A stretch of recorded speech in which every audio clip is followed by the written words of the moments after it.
السلام عليكم ورحمة الله وبركاته. maanta meesha idin ku hayo saddex waxyaabo oo aniga tinta aan isticmaalay tintayda aad ayay u jabtay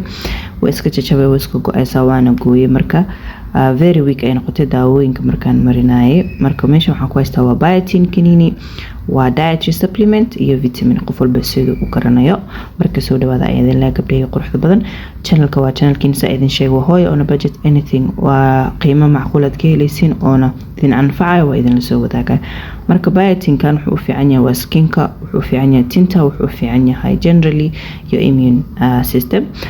intan waxaan ku haysanaa waa shaambo waa biotin sa ujeedaan extra volume ay tintaada siinaysa sa ujeedii waa 4 times thicker ay ka dhigaysaa and stronger hair tintaada ka jabayso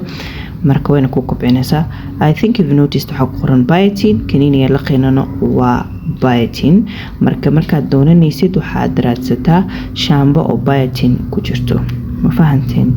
and then kaniinigan waa aragteen marka tinta haday aad iyo aad daciif kaga tahay waxa ku darsanaysaa waxa way Jamaican black castor oil sa ujeedaanba aniga company-gan ayaan jeclahay marka company-gan aan ka soo qaatay qof walba company gooni ayuu leeyahay marka idiga tii aad ku anfacda and tinta haday ka daadanayso ee daawo ka dishay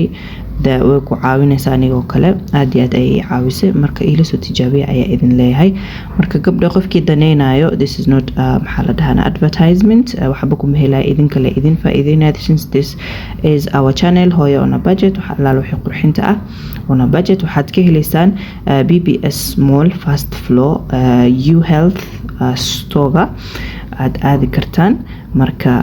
ila soo tijaabiya ay idin leeyahay aad iyo aad u heli doontiin marka soo dhawaada. Assalaamu calaykum waraxmatullaahi wabarakaatuh.